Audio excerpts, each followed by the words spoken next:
Hi everybody, welcome to another storybook reading. I'm Andrea Lucy with Prader-Willi Syndrome Association of the USA. Some of you might know that I used to be in the military. I was in the Air Force for 6 years, so I'm going to be reading a fun, military-themed Christmas story tonight. It's called The Soldier's Night Before Christmas, so let's get started.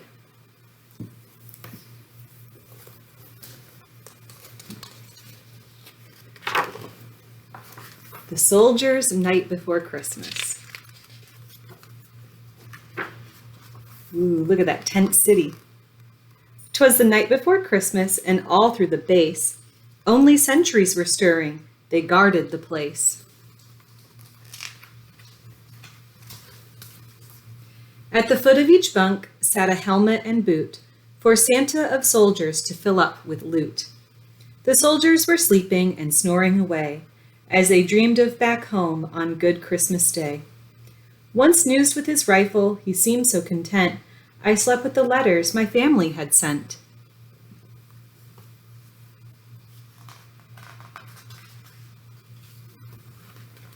When outside the tent there arose such a clatter, I sprang from my rack to see what was the matter. Away to the window I flew like a flash, poked out my head and yelled, "What was that crash?"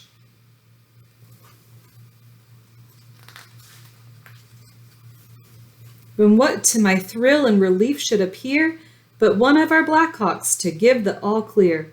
More rattles and rumbles, I heard a deep whine, then up drove 8 Humvees, a Jeep close behind. Each vehicle painted a bright Christmas green with more lights and gold tinsel than I'd ever seen. Look at that convoy coming, and they've got presents. The convoy commander leaped down and he paused. I knew then and there that it was Sergeant McClaws. When he whistled, or more than rapid than rockets, his drivers they came. When he whistled and shouted and called them by name, now Cohen, Mendoza, Wazowski, McCord, now Lee, Watts, Donetti, and Specialist Ford. Look at them all running.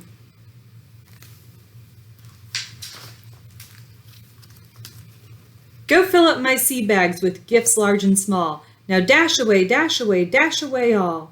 In the blink of an eye to their trucks the troops started. The engines did flutter, they sputtered, then started. The armored moved out, it was duty or bust. McClaws disappeared in all of the dust.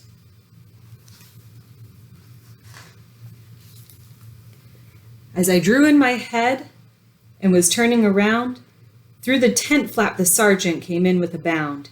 He was dressed in all camo and looked quite a sight, with a Santa hat added for this special night. His eyes sharp as lasers, he stood 6'6". His nose was quite crooked, his jaw was hard as bricks. The stub of a cigar he held clamped in his teeth, and the smoke it circled his head like a wreath.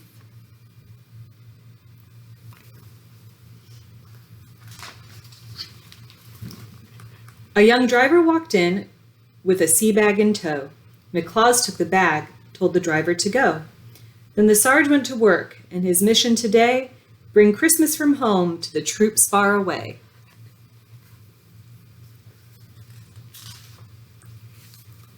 Tasty gifts from old friends in the helmets he laid. There were candies and cookies and cakes, all homemade. Many parents sent phone cards so soldiers could hear treasured voices and laughter of those they held dear.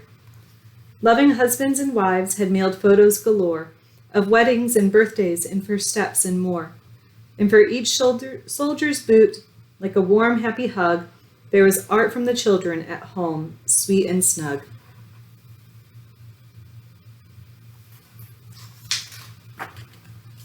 As he finished the job, did I see a twinkle? Was that a small smile, or instead just a wrinkle? To the top of his brow he raised up his hand and gave a salute that made me feel grand.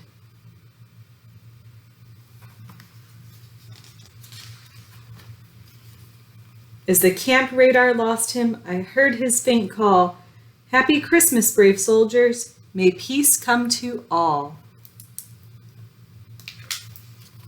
There he is. I hope you enjoyed that book, and I can't wait to read tomorrow night's book. And I hope to see you again throughout the rest of the week. Have a good day, everybody. Have a good evening.